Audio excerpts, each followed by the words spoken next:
Thanksgiving, buddy. Happy Thanksgiving. Yeah. You're doing big things, aren't you? Oh, yeah, big things. Neighbors, Friendsgiving. Neighbors. Oh, that's at least nice. Mm-hmm. Yeah, well, that is nice. We better hop, real quickly into the triathlon stuff. We don't want to make people too mad at our football and basketball banter. Well, no, I got to give you a shout out though first. Oh, okay. What a sacrifice you have made today. Listen, man, in order to be invested, I need to put in some time, and I just haven't put any time into the Vols basketball right now. So we put off recording earlier because I didn't want to interfere with the Badgers playing the Stanford Cardinal, and you guys came out victorious, and I think we're just about to tip off against Louisville, I believe. So I will watch it once we get done recording this cast, but I'll try to get invested. We'll see. Yeah, well, you let me watch my game, and you're kind of giving up on the first half of your game, or close to it, so I thank you for that. Well, anytime, man, anytime. Thank you for joining us if you are on Thanksgiving. We are recording this a day early, but we appreciate you taking the time on your way to your in-laws, your family, your friends, your neighbors' Thanksgiving, or if you're just sitting outside in your driveway, biding your time, going inside before you have to deal with your mother-in-law talk about politics. Oh, man. We appreciate you joining us on the Crushing Iron Triathlon Podcast, episode 217. Thank you. And I think I have a pretty solid topic today that I got to thinking about yesterday, posted something in the closed group just as a thought and had a lot of reaction. And so I thought we could, we try to keep our holiday cast a little bit shorter than normal, but this is a pretty good one. So we'll see where we can go. Okay. I think I know where you're going with this. Before we get into that, I would like to say that the club membership program has taken off pretty nicely. So check that out at crushingiron.com. It's a yearly, I don't want to detail it, but it's a yearly membership, and you get a lot of the benefits that some of our active athletes get. And a lot of people are digging it. And so that's going good. And then before we do in the topic two, I'd like to give a shout out to the micro workout, which is like I'm a big fan of that baby right now. The micro workout? Yeah, it's that sort of, I woke up today and I was actually kind of glad you delayed the podcast. I've been a little sluggish all morning, and then the game came on and maybe picked me up a little bit. But at halftime, I decided to hit record, and then I went out for a little run. And good for you. It's a beautiful night day. And day, the feeling you get. I mean, I think that, I wanted to bring it up too because in one of the club athletes he's been, kind of struggling a little bit, which a lot of people are right now. And he feels he's way behind the eight ball. And I was like, just get it moving. And, he went out the other day and did like a 1.2 mile run or something. And I was like, that's good, man. I mean, that is a lot better than nothing. And it can change the whole landscape. I mean, because even with me, I guess it was, I ran about 2:45 to 3:15, maybe a half hour or something like that. And I'm actually thinking about doing another run a little bit later, like a easy one, like a double split run. But yeah. And I came back and started watching the game, started doing some push-ups, back in the old routine. But you're back. I like it. But how do you get there? And I think that's that's why they call it that micro workout. Whether it's just go out and run around the block, and see what happens. It's such a great point. Is that like the creation of momentum and what you have to do to create it is so overblown. Like people think that in order to create momentum, like, I'm going to get back to the pool today, I'm going to crush 3K. Yep. And then they don't go because they get like totally like demoralized before they even get there. They like set up this, it's like you're just setting yourself up for failure to put yourself in a successful or what I would like to say, set yourself up for success. And that's like a phrase that I use a ton when I begin working with athletes. I say, listen, when you see your first week, I don't want you to say, you know what, I can probably get that all in. I want you to say, I can 100% get all of that in and maybe a little bit more. Because you want to set somebody up for success. You don't want them to already be, maybe I can or maybe I can't. And momentum-wise, like a 1 mile run, it still creates something. And that it can always turn into something else. It's just getting yourself moving, getting yourself out the door. Go to the pool and do 1,000. And then you're like, I could probably do 1,200 maybe next time. Yeah, maybe they can do 1,600 the next time. And again, like when I begin working with athletes, sometimes like, hey, why don't you give me more? And because I want you to like be able to back up days and days and days and weeks and weeks and weeks and months and months and months. Not like, hey, let me exert my coaching ego on you and smash you with 18 hours in your first week. Oh man, I'm going to do some epic stuff, and then you like make it to Wednesday and you're like totally overtrained and toast. Like it's all about balance, and it's all about like getting in and slowing and easing your way in. It's about wading into the water, the training water of momentum, not trying to do like a triple axel somersault off the high dive only to belly flop and bust your face in front of the entire world. But yeah, a 1.2 mile run, anything is better than something, and you can create momentum out of anything, but you cannot create positive momentum out of nothing, unless the habit you're trying to create is continuously doing nothing. Which I think a lot of athletes struggle with this time of year too. And I know we've talked about it almost ad nauseum in the last 2 or 3 weeks in a lot of the podcasts. But again, it's the pulse of the feedback we get and the posts we see and the athletes that we work with that kind of keep us on trend or on topic for what most people are going through. And don't go. I'm like, I'm gonna sign up for a half marathon. I'm gonna get back at them. I'll go crush 6. And then they're like, God, I don't even know if I can do 6. Like, just go for 20. Just go for 20, 25, chill. Listen, if you haven't, we'll move on to the next topic. But if you haven't worked out in a while and you're finding it really difficult to get moving, go out and run 25 minutes at the easiest pace possible, and then tell me you don't feel better the next day, or excuse me, don't tell me you don't feel better immediately after. Right, that's the whole. And then you're like, and then you know what else feeling better creates? Positive energy and confidence. And then you're like, you know what? I can do this again tomorrow, because you're not shelled and you've convinced yourself it's something repeatable. It's not a one-off that's going to leave you wrecked. So get out there, do something. The weather's starting to turn, but we're still getting like a few days here and there where the weather is really, really nice. Like I know it is here today or Wednesday here in Nashville, and will be again tomorrow on Thanksgiving. It's really, really nice. So get out and enjoy the fall colors, do something outside, create some momentum, and don't go for broke. Don't go for the biggest avalanche ball of momentum you can create. Go for the tiniest, snowflake or snowball that just, gets you going, because it all turns into something. Yeah, it does. And I think you can get caught up in this. It's like when you train for Ironman, you're in especially first timers, maybe in the back of your mind is always like, I don't know if I can do this. I don't know if I can do this. And, just the habit of showing up, and it always kind of pans out that it works out. You know what I mean? So that's why I'm saying, even if it's your training schedule and you're thinking, man, I'm behind or whatever the case may be, once the weather starts warming up, there's just something about getting on in the city of your Ironman race that kind of starts giving you that new kind of energy, and then when the calendar flips, it starts giving you new energy. So just trust that that's going to be coming. Yep. And in the meantime, just stay fresh and stay healthy as you can and keep moving, because you're right. What put me in this little funk was I went out the other day and I ran 6 miles way too hard because I thought I was, I thought I had it. And it can really, there's no sense in being impatient right now and no, it's chasing. Exactly. It's simple. Prepare yourself to be ready.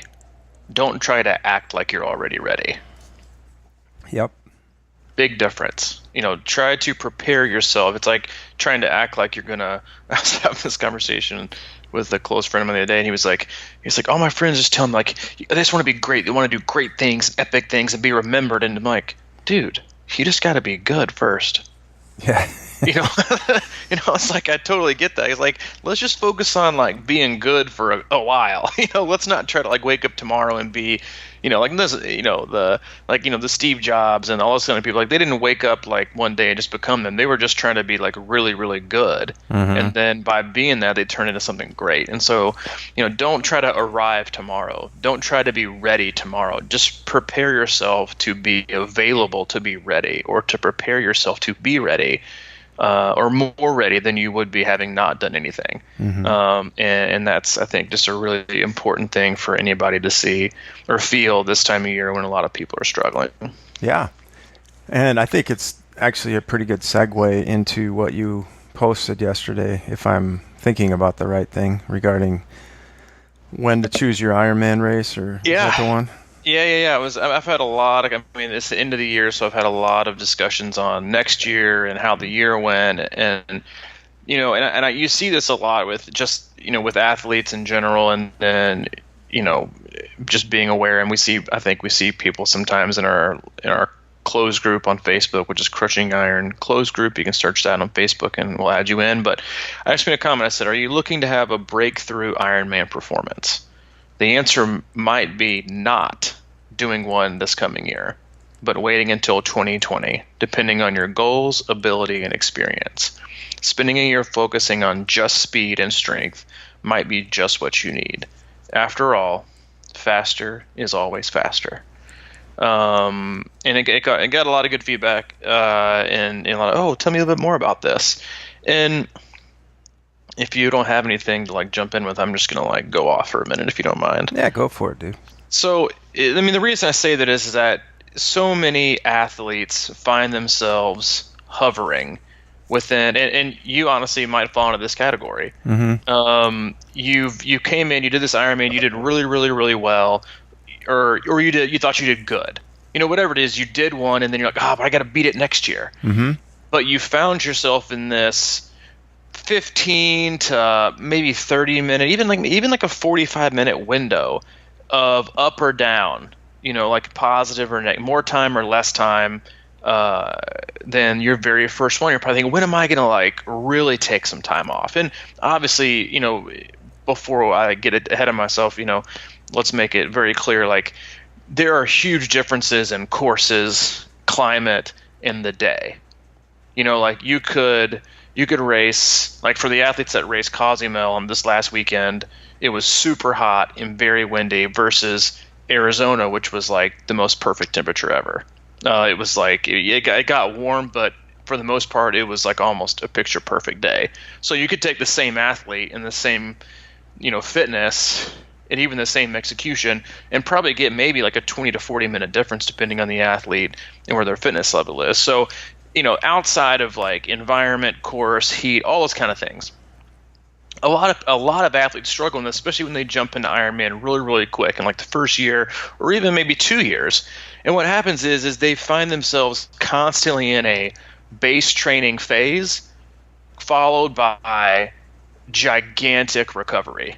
So one of the big things I see with newer athletes that are taking on Ironman for the first time, or even maybe for the second time, is they train for this Ironman and they start their Ironman block like 16 or 20 weeks out from the Ironman race. And yeah, are you going to get a little bit faster? But for a lot of athletes, and the way they approach Ironman is they basically approach it more as you would some athletes the way they approach base training. It's a lot of zone 1, zone 2 work. Long rides, long rides, long rides, long rides, all zone 1, all zone 2, all zone 1, all zone 2. And so they're just really like staying the same, but just repetitively doing it. And while they may see like minimal changes in adaptation from long zone 2 rides, before long your body is just like, I'm done with this. I'm not going to improve anymore. It's very much like your diet. Like your body just gets used to it. But they do all these hours and they log all these hours and they race in September. And again, some of the athletes I think they forget about is that you race and you need to recover, but you know what else you need to recover from? Like the 12 to 16 hard weeks before that race. Yeah. The taper is good, but it's still the taper, and you're still doing stuff. Then you race and you just dig yourself a heel. You need to recover from it all. And so what happens is they pick these like September races and then, or October or whatever it is, and they take a huge chunk of time off. And then as we see a lot of athletes right now, a lot of them are echoing that sentiment of it's just hard to get back and do anything. And then so they lose all this fitness that was base level fitness, I would say. And then they don't get going again until February, March, April. And then what happens is they use those months to get back to the level of fitness they had the previous year, only to recycle that same fitness over again to go right back into Ironman peak phase. So what happens is you're just repeating this cycle over and over and over and over and over again. Mm-hmm. And so many athletes would benefit from, being more consistent year round. Don't let your body reset to zero fitness, which is what a lot of people do. Like detraining can set in after a week. You might still have the chassis or a lot of like the fitness level, but your heart rate's more than likely going to be, athletes will say, like, you take a week off of doing nothing and you might still have the legs, but your heart rate might be like 15 beats higher, at least, for a lot of athletes, depending on the intensity and the exertion they're putting in on specific sessions. You take 2, 3, 4 weeks off, now we're losing some very substantial gains. And so what happens is then they just piggyback back to ground zero, basically same place from the year before, and they just repeat the process over and over and over and over again, and then wonder why they aren't getting a different result. The biggest way to kind of flip that and to turn hopefully your next Ironman event, or even people that do the 70.3s and do it the same way, is to take your appropriate recovery time, but then get back into some sort of focused block of speed or strength or addressing a weakness that it's not going right back into regular volume and intensity, but it's addressing your weaknesses. And then working on speed, like working on your 5K speed is going to make you faster at the 10K. Working at a 10K speed is going to make you faster at half marathon, so on and so on. So like if you're worried about, I don't know if I'll be able to run long enough, well, guess what? Your old 10K pace, might now be your half marathon pace.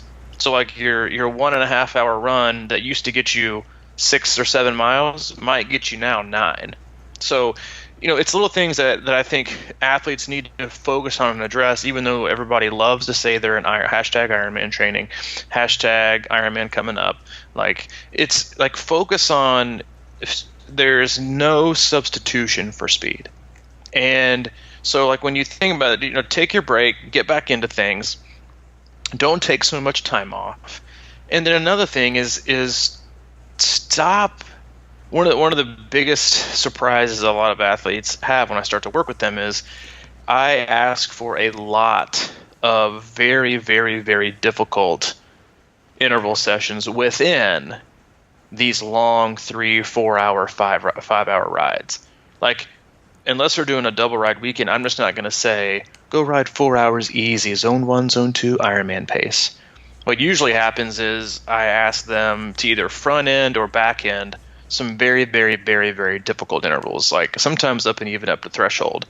Because what I want to happen is I still want them to be raising their threshold and their ability to push higher watts or push a higher heart rate, while at the same time getting into fitness at the end with some zone 2 work. But it's the best way to manage not losing. It's the best way to maintain the speed that you earned and not just lose it all and get stale into Ironman training. And so, again, a lot of athletes would benefit from just a season of, let's remove the long, 4 or 5 hour rides and get back to some basics, And I think before I'll let you hop in here, it was like, it's no like secret that the best triathletes in the world right now, they came from short course background. They came from ITU Olympic style distance level racing, and then they bumped up to 70.3 distance, and then they could hop in and do an Ironman in like a year, and they're like getting the top 10 in Kona. Like, it's no secret. Like, faster is faster, and just having all that time to increase speed and durability, and with speed usually it becomes better mechanics as well. All those things are very, very important, and I think it would be great for a lot of athletes who, even though the allure of doing an Ironman every single year is there, and you're going to have FOMO and all these kind of weird phrases that are missing out on things people doing. And like, sometimes you gotta look at yourself in the mirror and like, what's best for me? And if I want to reach my full potential, and I want to do, and I got 13:20 at Ironman Louisville this year, but I got to go back and I got to crush it. And then you take like 3 or 4 months off, and you expect like the light to shine brighter, and you go back and maybe do like a 13:09, and then come back the next year and you maybe do like a 13. Like, if you want to break through, the fast way to get there is to probably to take time to address and get faster, and then turn that 13:10 into an 11:30. I know for me, that was the biggest jump that I've ever taken in anything, was from my very first Ironman. This is like 2009 or 2010 at Ironman Florida. I think I did like 13:30 or 13:10 or something. Focused on speed. 2 years later, went back to Ironman Arizona and did a 10:30. Because the coach that I had at the time was like, hey, you can't like just continuously this early in your development continuously like be in this phase. And it was one of the best things I've ever done. And I think athletes should always be reminded and revisit that focus to get them to where they really, really want to go. We always hear people say after Ironman that next year is going to be halves and ollies. And it's so true. Yeah, it's so true, but it's probably the best idea for most people. But including me, I have I don't know, 6 years in a row, but pretty much said the same thing and did the opposite. And I'm going to be doing it again. But we had talked about, you and I, I don't know, a month and a half ago or whatever, a month, and you were talking to me about really like take, from this point through May, just focus on chat 70.3. And it makes so much sense to me, because it is about, when I started all this business, it took me a year and 8 months or so to get to my first Ironman from the point of when I started running. I started running first and did the 5K, 5 mile, 10K, half marathon, that kind of ladder, and 8 milers.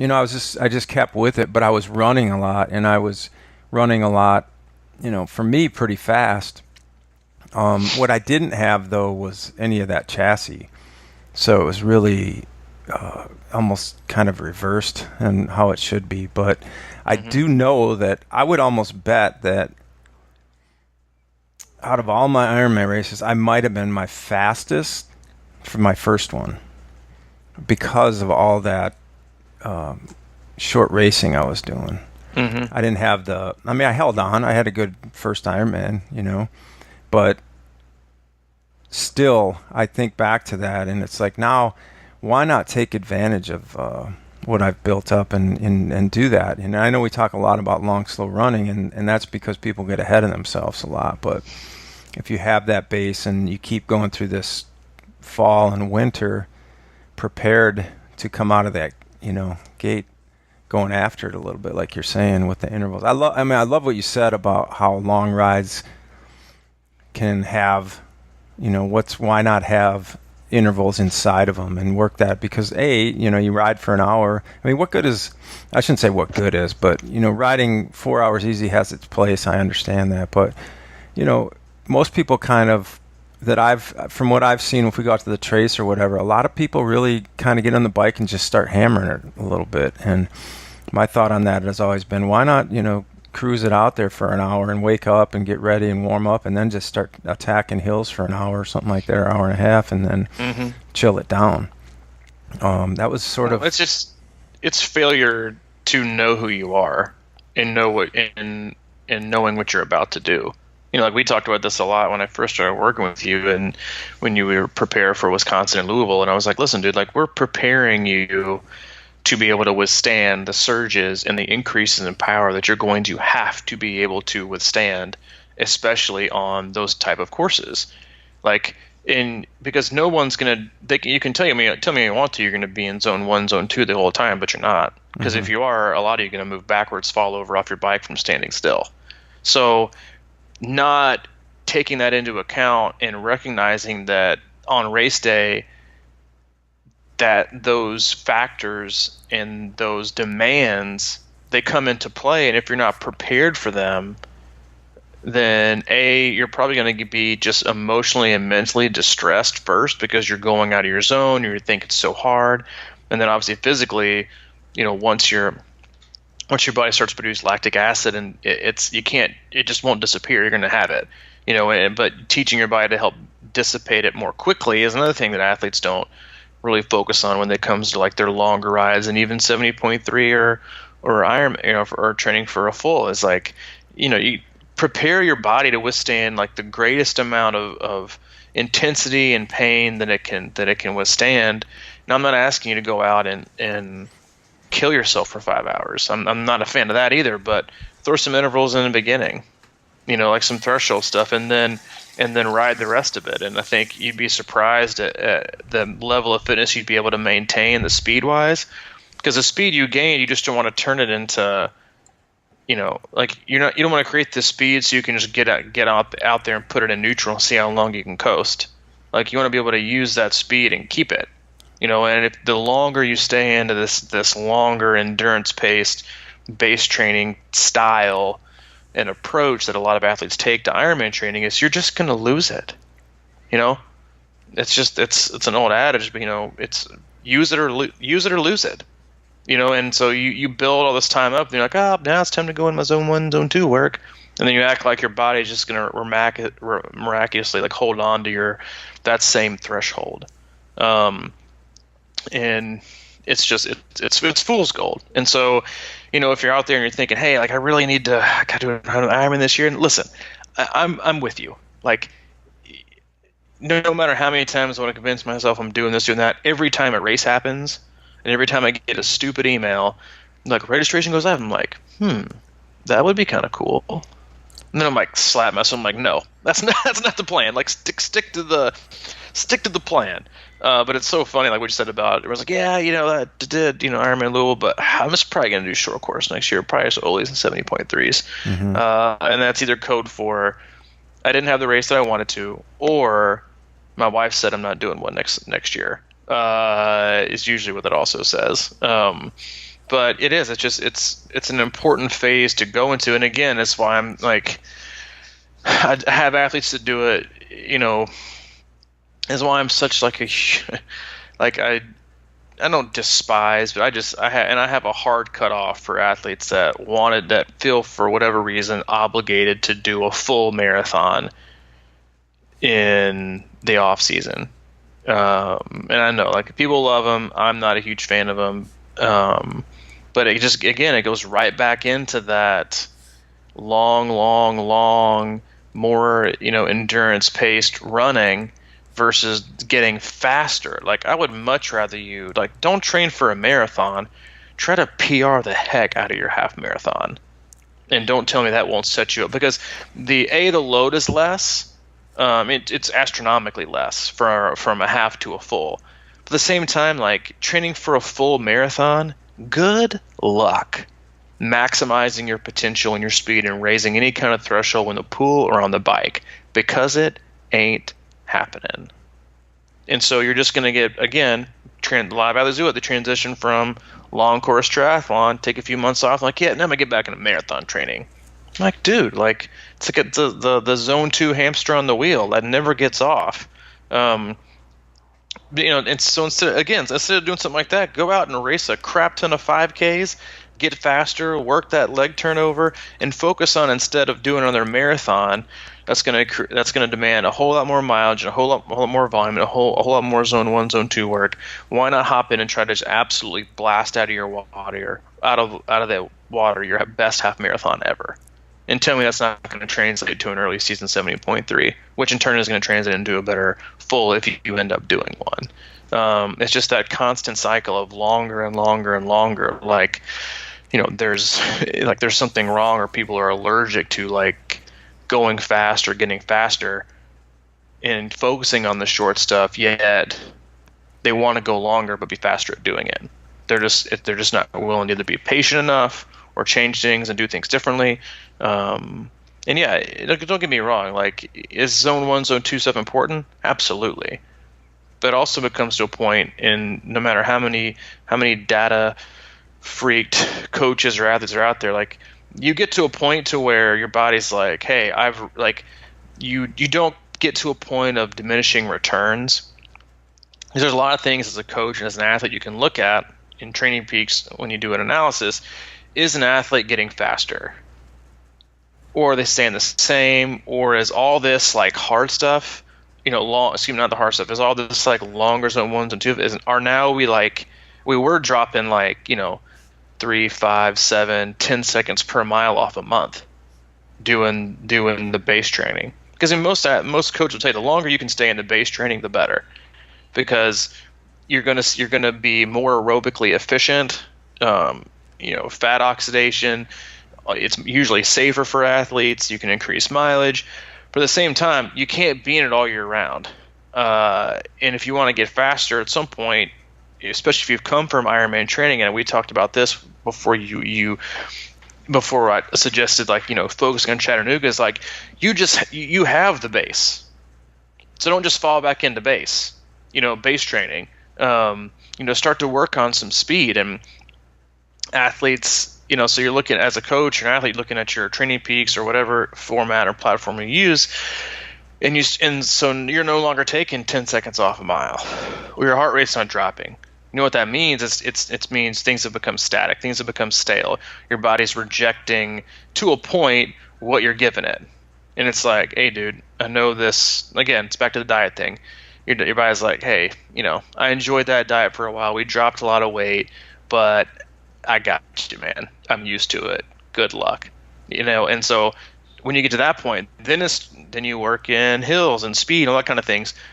But for a lot of athletes, by the time they're supposed to jump into that, they jump right back into long course, quote unquote, long course training. And it's just a repetitive cycle that they do year in and year out, destined for no change. That's because we start living in a comfort zone, and the only way to, I think, grow or get faster or stronger is to put yourself in places of discomfort, and work those muscles. I wanted to ask you. You were talking about lactic acid and that lactic. Is there a term called lactic threshold, or is lactic? Yeah, it is lactic threshold. Yeah. So I would imagine that would go up when you practice going faster. Does that make you're trying to max? Increase? Yeah, you're trying. What's basically for on the bike, for example, like you are trying to increase your threshold. So if you're using watts, you're trying to increase your threshold. But what should happen is, and that was part of the graph and the data that I showed when I posted the run slow to get faster, is that my I'll flip back up to running, but my threshold pace, my 5K pace dropped. So I think whatever it was, I don't remember the exact pace. It was like a 45 second per mile drop in my 5K time, which is substantial for a 5K. But not only did my pace drop, therefore raising my pace threshold because it was higher and faster, my heart rate dropped 6 beats.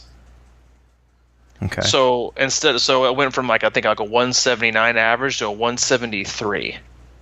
So my body became not incredibly, but substantially more efficient at working at a much faster pace, which is 100% the name of the game. Is to get faster and have and get a better ROI, have your heart rate to go lower. It's a lot of people you still use your 220 minus your age plus 10, divided by your horoscope and long walks on the beach, and then get their max average heart rate and expect that works for me. It works for you. They think, oh, the higher my heart rate goes, the more fit I am. That's not true. That's totally false. So what you want is to get a good grasp of where it is, and then think, okay, so like another example, like if you go on the bike, like if you're able to push 200 watts for an hour and your heart rate's like 160 average, well, the next a couple months later, what you want to see is either higher watts at the same heart rate, or hopefully higher watts at a lower heart rate, making you a more efficient, faster athlete. You don't want it to be the opposite, where your heart rate goes sky high and you can't push the same amount of watts, which, going back to the very, very, very beginning, when I'm talking about going through like, well, it's like called detraining, you take a week off, you might go out and push the same watts, 200 watts, and you used to be able to do like at an average heart rate of 150, and you take a week or 2 weeks off, you eating like crap, guess what your heart rate's going to do? Like 170. You're like, God, that was a lot harder than I remember. Yeah, because you ain't done nothing, but so you want, again, like you want your body to become a more efficient, faster machine, faster with less effort, because your fast threshold, you don't want that pace or that effort or those watts or whatever it is, you don't always want that to be your threshold. Like, you want to be able, because lower your beats per minute.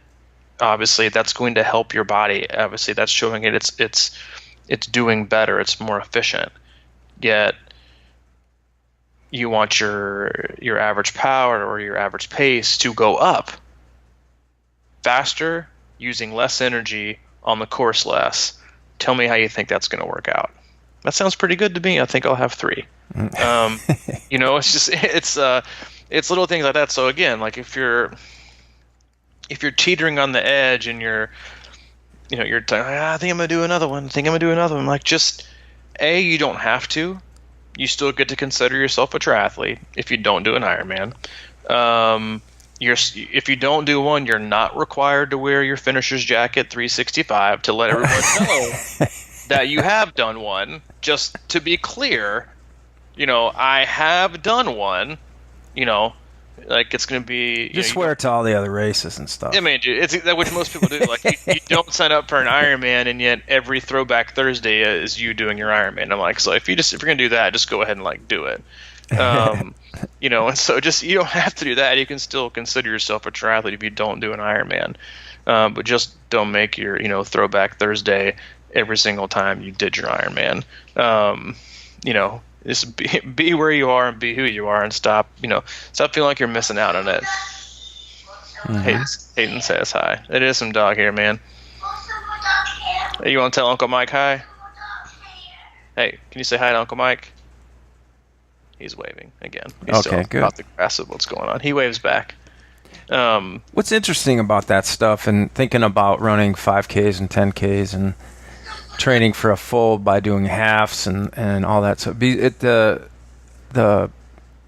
all those races kind of feel different. Like, they're all relative, right? If you're busting a 5K, that hurts, right? And that's obviously, I like to think about it too from, we're just talking about threshold stuff, but when you create that lactic acid and the pain starts seeping into your Ironman race or whatever, but the more you experience that sort of thing in shorter races, because that's what happens. And when you're running a 5K or a 10K, that's a whole different feeling than you feel in an Ironman.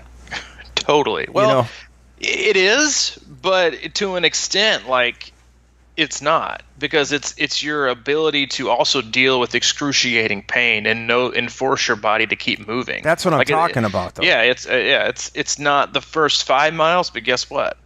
It's going to be the last. In a while, the speed might not correlate, obviously. No. Unless you're going for like the greatest negative split ever, then it's still going to benefit you. Right, that's what I'm saying. Like, if you I'm doing a video right now, another video. It's based on, I think, podcast 195, when you kind of went off on I don't want to say rant, but like kind of I don't do those. Intense discussion about how to run the Ironman marathon. And you're talking about effort and things of that nature, and getting to mile 18 and mile 20. And at that point, it's like you have to use everything inside of you. Just, you know, you're at your effort level, it's at 10, you're slowing down, but you've got, you know, you can do anything for 8 or 10 miles or whatever at the end of Ironman. But that's where the race is made or broken. But the point being is that the more you, even if it's just in training and you're not doing 5Ks and 10Ks, but if the more you put yourself into that physical and mental space, the more, you know, the more likely maybe it is if you're a 10-minute pace Ironman runner that you might be able to pull out a 9:45 because you can deal with that. You're used to that feeling and pushing through it. And you're used to settling in. Like, one of my favorite pool workouts that people always ask me, is this correct? Is my 40-50s done as 15 all out, 35 easy. Meaning you start off the 50 going all out as hard as you can for the first 15 yards, so like maybe to the flags, the other end of the pool flags. And then you take the rest of the 35 easy. A, you're getting a great anaerobic workout. B, and most importantly, because if we're all being honest here, 90% of triathletes especially don't swim hard enough, often enough. I mean, they just don't. If you're listening, you don't swim hard enough. But what it also does is prepares them to get that feeling of what it's like in a race to go out hard, even though they're not planning on it. I'm just going to go out easy. Yeah. And then all of a sudden you like Come on, can't man, breathe after like 20 meters. I know, it's everybody. You know, I'm like, yeah, you're right. You're not gonna start off fast. Like, don't lie to me. But you get used to it, and it's to train your body and your mind to withstand it. Your body can be trained to withstand it and get back to its medium faster. But mentally, and especially with swimming, when like you can't just coast on your bike or you can't just walk on the run. You're like in the water. You have to tread water or you're done. You know, or grab onto a kayak or a buoy. You're floating your back. You go after it, and then you find a way to continue at your normal pace, and you do it over and over and over again. By the time you get to the race, like, big deal, done it. You know why? Because I did it 40 times. Once, and then I did it 2 weeks later, then I did it 3 weeks later, and then so it's so much of it is common sense that we just don't apply. Man, those hills are going to be really hard, but I'm not going to do any big gear at work. I'm just going to chill zone 1, zone 2, and I'll just spin it up. I'm just going to spin it up in my little baby. I'm going to spin it up. Stop lying. Like, you're going to get out of your saddle like the first like speed bump and just crush it. And your legs are going to be like, whoa, whoa, whoa. I'm used to, my triathlete group ride where we draft the whole time and then we stop every 30 minutes and we take 20-minute breaks and we can basically like drink piping hot coffee the whole time and not spill it and be just fine. Yeah. And then you get to race day and you're like, God, I just can't make it work out, man. Those first couple of hills just cooked me. Like, just think about it. And again, going back to all things, it's like running hard. Like it's so funny because I read a really, really great article the other day. I think is David Roach. I think is his name. He's like a really, really accomplished. His wife Megan Roach, very, very, very accomplished ultra distance runners, and I think have a really, really fantastic coaching business along with it as well. And the article I wrote about this was that the answer to your best endurance long run is speed work.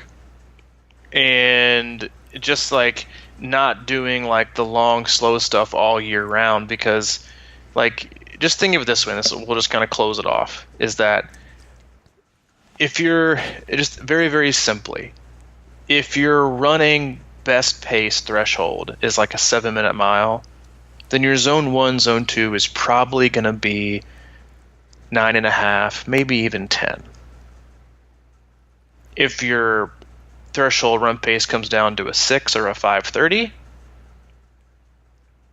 your zone 1, zone 2 run pace is probably going to be somewhere closer to the 8:30s, holding 8:30s. It's just backing it down. It's going to be in the 8:30s. So let's say you raise your threshold and you go from a 10:30 zone 2 guy to an 8:30 zone 2 guy. Say goodbye to 50 some minutes at your Ironman event. Bike-wise, if your threshold is like 220, then your zone 1, zone 2 is probably going to be somewhere like 130 to 140, maybe 150. You bump that up to like 300. Now your zone 1, zone 2 might be around 200, 210. Again, you're looking at probably like an hour. So now you got 2 hours. Swim is the same thing. So just think about it that way. Like, think about it working your way from the speed up, not working your way from the zone 1 down in order to get faster, because faster is faster is faster. Mm-hmm. And guess what? It'll get you there faster too. Yeah. It's interesting that point you brought up about the group rides and stuff like that, and I think about that too, because you're riding 112 miles on race day, and you've probably never done anything like that in training. And then if you haven't pushed yourself above, you know what I mean? Like if you go out and do a century ride, you might spend part of that time at your quote-unquote race pace, but that's not good enough. Mm-hmm. Based on what you were just saying there about moving your needle. And if you're not pushing part of that ride way up over that, we'll say 20 miles an hour or whatever it is, or that effort or whatever the power is, you're just not trained for that ride yet. Nope. Because I do it, and I'm just saying it's firsthand because I think about that sometimes. I do ride hard. I'm lucky we have the lab out here because I can't seem to go slow out there. I always just feel, it's that oval loop, and I just feel like hammering it all the time. So I'm always trying to push that out there. Whether or not I do it the correct way or enough is another discussion. But to think about it in terms of how these rides usually pan out, and I'm going into them thinking, well, man, I held that quote unquote race pace there for 2.5 hours today. I'm right there. That's not 6 hours or whatever. You know what I mean? So it's like you get into that race, and by the mile 70 or 80, we wonder why our legs are absolutely ready to blow up, because we're not used to it, or we haven't pushed high enough above that to create a comfort zone much Listen, lower. if you want to move the needle, quit using the same gauge. All right. Everybody. And I'm sure a lot of people won't enjoy this podcast because it's reality. And it's Thanksgiving. And it's Thanksgiving. Love and family. It was a little bit. Hey, listen, for a Thanksgiving podcast. Listen, my goal is for you is for you to have a wonderful Thanksgiving, the greatest holiday on earth. This is like my coaching approach podcast. I tell athletes and everyone, listen, you might not like me all of the time, and then that might make you generous, but I want you to love me on race day. And that's all that matters.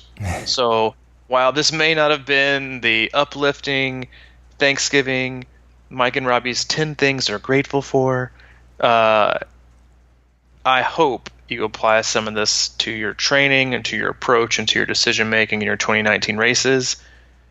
And in 6, 8, 10 months from now, you come back and thank us for it. So it is a grateful, thankful investment into what I hope is a wonderful Thanksgiving and a wonderful holiday season for everyone that's listening. Mike and I do appreciate it, and we're very thankful and very grateful for you taking the time to listen and support us. You can always go to our website and check out all the things we do there, coaching, training plans. Again, the new club option that is just fantastic. It's a great for every level athlete. And the most budget-friendly, I think, bang for your buck you're ever going to find. And swim analysis camps we have, and the pledge button you can donate to support the podcast. And you can also go on Patreon and do that as well. And we hope you have a happy holiday and a great Thanksgiving. Yeah. Now go dunk your biscuits. I'm going to go watch the balls, baby. I'm cooking steaks in the cast iron tonight. Oh, I like that plan. Yep. Be safe out there on Friday. shopping for all the Don't go shopping. Opt Don't go- outside. Don't go outside. We do not endorse that. We're gonna delete that. Maybe check out crushingiron.com, the store, on Friday, and see if there's some new items up there for Christmas gifting. Some functional items that people really do need. No? Yep. Okay. You're going to give me that one. Yep, I'm gonna give you that one. Okay. All right. Well, with that said, I will be getting on. I might go watch the Vols as well for a while, so we can have something in common. Let's do it. All right, buddy. Have a All right, great man. Thanksgiving. See you, dude. You too. Bye-bye.